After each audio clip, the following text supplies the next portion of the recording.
Yan, sorry mga kuragon, good morning. So, bali, update ko naman kayo dito sa ginagawa namin dahil gusto ko lang ipalam sa inyo na last day na namin ngayon dahil uuwi na kami ng Bicol. So, kaya nag-prepare na rin kami ng mga gamit namin. Naglaba na kami ngayong araw na to kasi bukas uwi na kami ng Bicol. So, madaling araw alis na kami dito sa Bataan para punta pa kasi kami ng Divisoria o Recto kasi magano kami. Kumbaga mamimili kami ng mga kung ano man makitang pang salubong sa Bicol. Ayan. So last day na namin kaya naglaba na yung mga kasama ko. Pati na rin ako naglaba na. So ayan na yung mga kasama natin. Nag-prepare na mga halo dahil last day. Syempre gagawin na namin lahat ng mga kaya hanggang sa maghapon para mahabol ng uwi. So yan yung pala yung itsura ng ginagawa natin dito. So ayan na, last day. O Rald, paano yan Rald? Iwanan ka na? Mag-isa na lang. Mag-isa na lang. So mag-isa na lang siya ditong Livor dahil sa uuwi na kami. Kaya mag-isa na lang si Gerald. So pero kahit kami uuwi, mayroon naman nakapalit na dalawang skilled. Kumuha kami ng kapalit namin para makontinue lang yung trabaho. Pero yung trabaho dito, halos konti na lang naman yung gagawin. Halos pintura na lang. Kaya pintura na lang yung may iwan. Yan. So, pasensya na kayo kung hindi ko makikita sa inyo ng kabuuan na natapos yung bahay. Pero yung itsura, andun na. Andun na yung itsura ng bahay. So, bali ito na. Nakapagkabit na rin ng gate. So, rehas na lang yung kulang sa gate. Nababali pala yung gate na yan. Yan. Nagsishiti yan hanggang dito yan sa dulo. Banda, pa ganun. Wala nagsishiti. Dalawang gate kasi hindi kasi yung sasakyan dyan. Mahaba yung sasakyan nila. Kaya nakabali yan, nagsishiti yan. Yung gate natin sa bilaan. So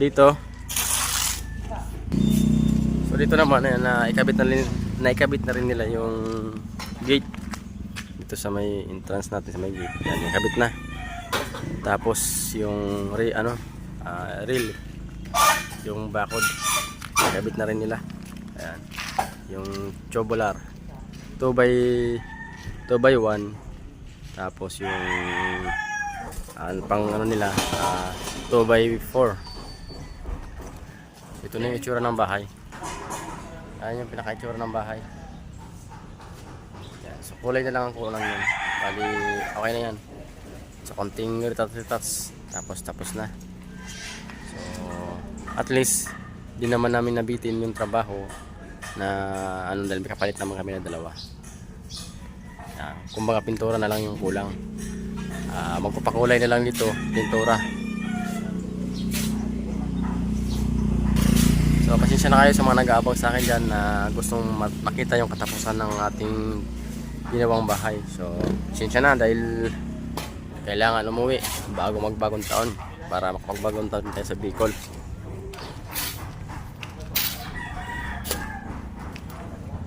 Yan. So yan na lang yung gagawin. Yan na yan. Tapos na rin yan. Isang araw, dalawang araw, tapos na rin yan.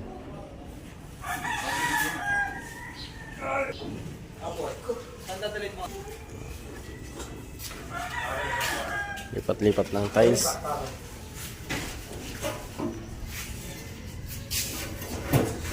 Konting retouch na lang ito.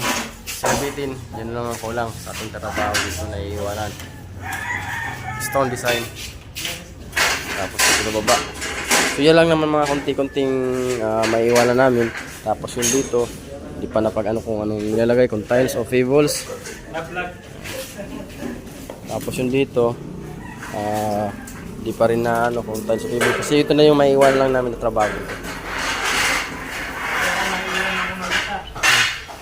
Pero yung kabuuan ng bahay tapos na. Yan.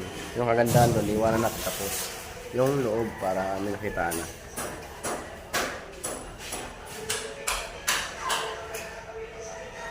Yung pintuan, kabit na lang yan.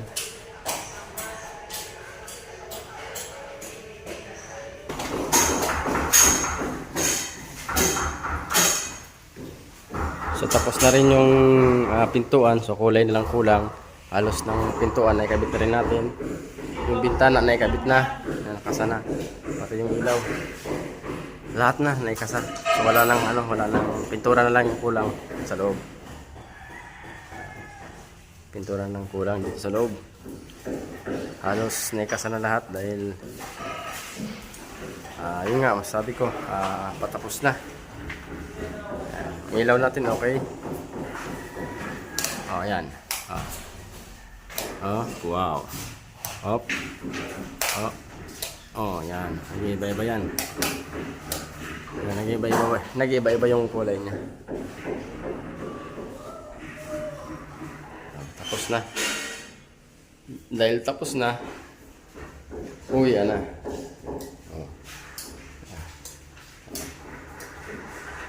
Nag-iba-iba yung kulay ng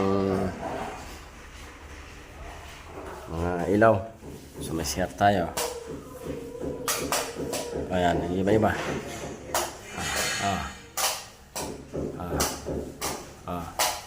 So iba-iba yung kulay niya. Siyempre buhayin natin itong ilaw para makita niyo yung loob. Cabinet. So may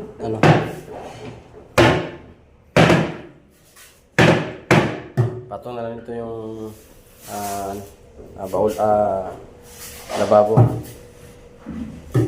Patong na lang dyan.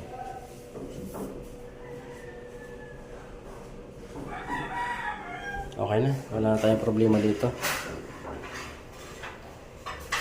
Pintuan natin, okay naman. Okay, sa pintuan tayo. Tapos na. Wala na problema. Okay na lahat.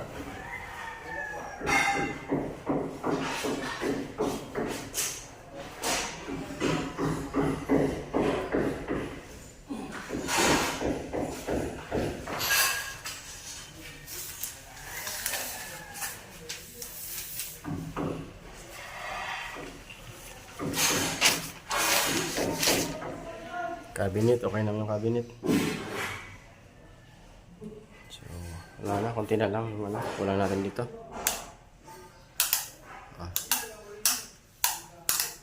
Iba-iba yung kulay niya.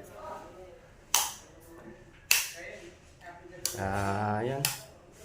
Tapos na. Salamin, okay na. Aircon, okay. So, wala na problema. Kunting imikos-mikos na lang ito.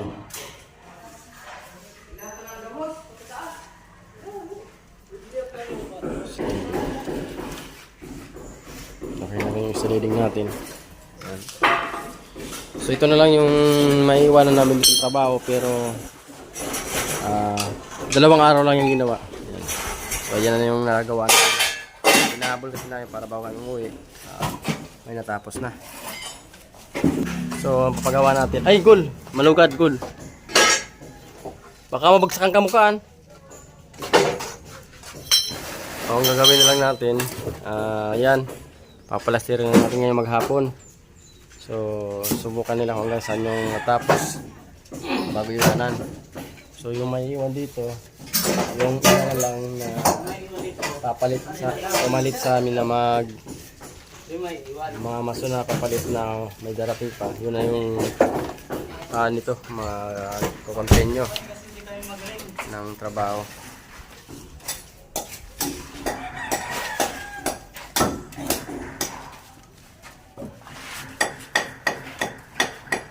Layout na. So papakita natin sa inyo yan pag oras na kung hanggang saan yung natapos nila. Maya lang. So yung iiwan natin dito yung hagdan. So dahil request nila sa akin, surprise daw pag uwi nila mag-isilin tapos ni Sir Muhammad. Surprise na lang kung ano itsura nung hagdan. So hindi ko ipapakita dito sa aking vlog. Ipapakita ko yun pag nakauwi na sila. So bali gagawin ko rin kasi ngayong araw na ito na yung gagawin ko. So hindi ko lang isasama dito sa aking vlog. Bubukod ko yun dahil gusto nila Sir Joel, masurprise sila Sir Muhammad, tapos Madam Jocelyn. Yan.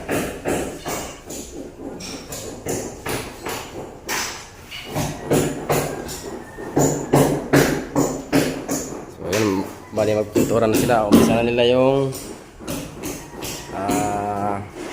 pintuan. Mamasilya na naman para maging makinis na. May kabit na nila ng maayos yan. So lahat ng pintuan ay kabit ko na. Lahat ng pintana nakakasa na. Sliding gate, sliding window. Tapos na. Lahat tiles tapos. Yan. So lahat na dito. Chinik ko na yan lahat. So sa mga nagsasabing kapak daw yung pagkagawa ng tiles. No. Walang kapak. 100% good. Yan. Ganon kami gumawa. Hindi pwede yung kapak. Kasi pag kapak, marireject tayo sa client.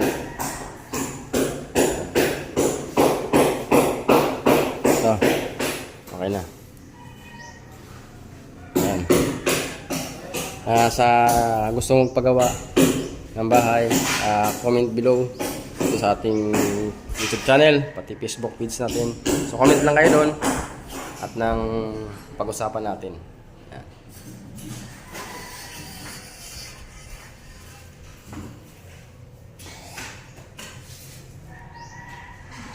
So, tinanggalan nila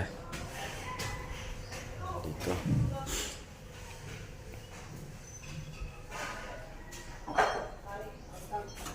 So, bumili natin sa baba.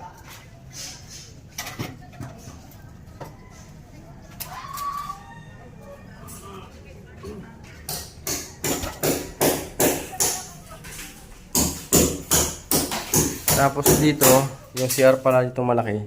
Sa may master room din sa taas, yan floor. Pinabakbak natin yung area na to. Dahil kulang yung tiles natin, nabitin, wala na silang mahanap na kulay, kasi kulay. So nabitin, kaya yung nabakbakan dito, nilipat dito sa kabilang CR.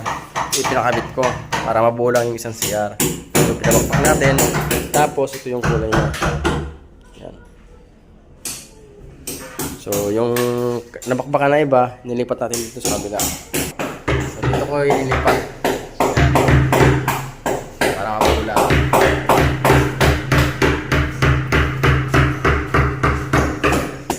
So, bali, ito lang yung may iwan na tiles. Sila na magko-continue to. Yung tiles sitter na papalit sa amin dito sa mga tao ko. Ayan, yan ang gagawin niya.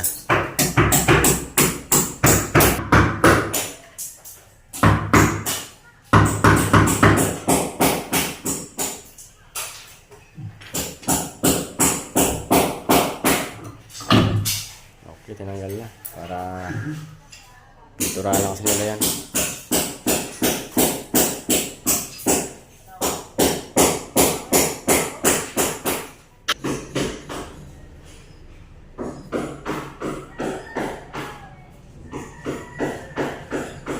So ito na yung terrace na napakaganda ng terrace natin dito. Yan ang ganda ng terrace. Lalo pang gaganda yan pag mayroon ng salamin. Yun lang, kulang salamin na lang. Install dito. So, pasensya na kayo kung hindi ko talaga may pakita sa inyo yung kabuuan ng tapos kasi uuwi na kami. So, i-install dito yung salamin. So, kailangan din kasi namin umuwi dahil sa, siyempre, magbabagong taon. Mahirap pag wala sa pamilya. Pasko nga wala na sa pamilya, bagong taon pa. Kaya uuwi kami. Yan, yun lang ang ano ko.